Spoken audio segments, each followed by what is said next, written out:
नमस्कार दोस्तों, मैं जिगर and Pandya, corporate trainer, educator, motivator. और आज आपके सामने एक नया मैनेजमेंट का टॉपिक लेकर आया हूं और इस टॉपिक के से आप भली भांति परिचित हैं और आप जानते हैं, और वो टॉपिक है कम्युनिकेशन स्किल। और दोस्तों, कम्युनिकेशन हमारे जीवन का एक अभिन्न हिस्सा है, एक बड़ा ही इनएविटेबल पार्ट है। जीवन के हर एक मोमेंट पे आप किसी न किसी तरीके से कुछ ना कुछ कम्युनिकेट करते ही रहते हैं। और दोस्तों, जहां हम कम्युनिकेशन की बात कर रहे हैं तो ये कोई नया टॉपिक नहीं है। आज से करीबन 400 साल पहले एक बहुत ही महान कवि थे, पोएट थे, रहीमदास जी। और उन्होंने एक बहुत ही बढ़िया दोहा लिखा था जो पूरा कम्युनिकेशन पे एप्लीकेबल है और आज भी बड़ा ही प्रासंगिक है। आज के इस मॉडर्न कॉर्पोरेट वर्ल्ड में वो दोहा आज भी बहुत ही प्रासंगिक है, बहुत ही कहना चाहिए बहुत ही रेलेवेंट है। और वो दोहा ऐसा है कि रहीमन जीवा बावरी, कह गई सरक पाताल, आपहू तो भीतर गई, जूते खाए कपाल।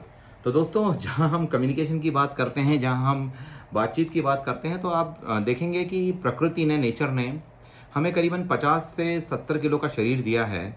और इस शरीर को कंट्रोल करने के लिए हमें 1.5 किलो का दिमाग दिया गया है। और इस दिमाग में जो हमारे इमोशंस आ रहे हैं, थॉट्स आ रहे हैं, विचार आ रहे हैं, उन थॉट्स को, उन विचारों को, उन इमोशंस को कम्युनिकेट करने के लिए एक 50 ग्राम की जवान दी है। और दोस्तों, प्रकृति यही नहीं रुकी, क्योंकि प्रकृति बहुत ही उदार है, नेचर बहुत ही कहना चाहिए जेनरस है। और उस पर्टिकुलर जवान को कंट्रोल करने के लिए 32 दांत दिए हैं दोस्तों। और इस 32 दांतों को प्रोटेक्ट करने के लिए हमें 2 ओंठ दिए गए हैं। यहाँ पे एक पूरी उम्र लग जाती है समझने में कि हमें कब क्या बोलना है और क्या नहीं बोलना।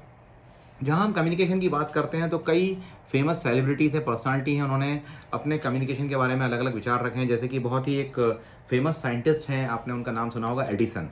तो एडिसन ने जो एक बहुत ही उम्दा बात कही थी कि जब आप किसी से आर्ग्यूमेंट कर रहे होते हैं तो आप ड्यूरिंग दिस आर्ग्यूमेंट कहीं ना कहीं आपका इमोशनल आउटबर्स्ट होता है और आप कुछ ऐसी बात कह जाते हैं आर्ग्यूमेंट में, भावनाओं में बह के, जो उस वक्त आपको नहीं करनी चाहिए थी। तो इससे आपके बनते हुए काम भी बिगड़ जाते हैं। देखिए, आर्ग्यूमेंट करना गलत बात नहीं है, लेकिन आपके हाव भाव, आपके एक्सप्रेशंस, आपके जेस्चर्स, अगर इनका आपने ध्यान नहीं दिया तो सामने वाला जो आपकी बात सही भी होगी उसको गलत तरीके से लेगा, उसको मिस इंटरप्रिटेशन करेगा, और कहीं ना कहीं इस वजह से आपके उससे रिलेशंस खराब होंगे।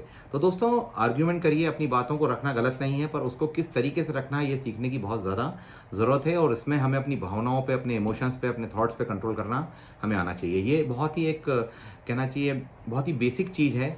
लेकिन जहाँ कम्युनिकेशन की बात करते हैं और हम देखते हैं कि अगर हमारे शब्दों का चयन, हमारी वोकेबलरीज़ का सिलेक्शन अगर सही नहीं रहे तो बनते हुए काम भी बिगड़ जाते हैं। और वहीं पे अगर हमारी वोकेबलरी का सिलेक्शन सही रहे और कहने का अंदाज़ सही रहे, या हम जिसे कहें अंदाज़ बयां सही रहे, तो जो काम बिगड़ रहा है वो भी बन जाता है।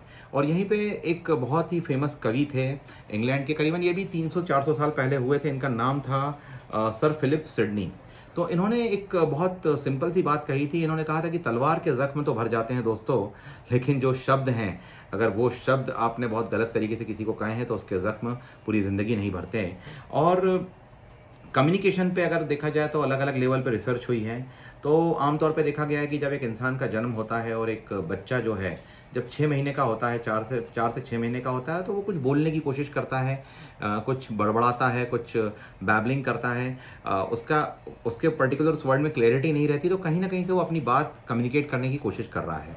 और जब तकरीबन वो 6 महीने का होता है तो एक पहला शब्द थोड़ा ठीक तरीके से बोल पाता है, लेकिन एक पूरा शब्द क्लैरिटी के साथ बोलने में उसको करीबन 1.5 से 2 साल लग जाते हैं। और उन शब्दों का प्रोनाउंसिएशन सही होने में करीबन 3-3.5 साल की उम्र में वो उस शब्दों को सही तरीके से प्रोनाउंस कर पाता है या उच्चारित कर पाता है। तो दोस्तों, कुल जमा बात यह है कि बोलना तो हमने 3-3.5 साल की उम्र में सीख लिया, लेकिन कब क्या बोलना है और क्या नहीं बोलना है इसे सीखने में पूरी उम्र लग जाती है। और यहाँ दोस्तों काम आता है आपका तजुर्बा, आपका एक्सपीरियंस, आपका नॉलेज, और साथ में आपकी एक प्रॉपर ट्रेनिंग। तो दोस्तों, इसी के साथ इजाज़त दीजिए आपके दोस्त जिगर पंड्या को। और अगर आपको मेरा ये वीडियो पसंद आया है तो इसे आप सब्सक्राइब करें और बेल आइकन को क्लिक कर दें। और आने वाले समय पे इसी अलग अलग टॉपिक्स पे, कॉर्पोरेट टॉपिक्स पे मैं आपके लिए वीडियो लाता रहूँगा। तब तक अपना ख्याल रखें। Good bye.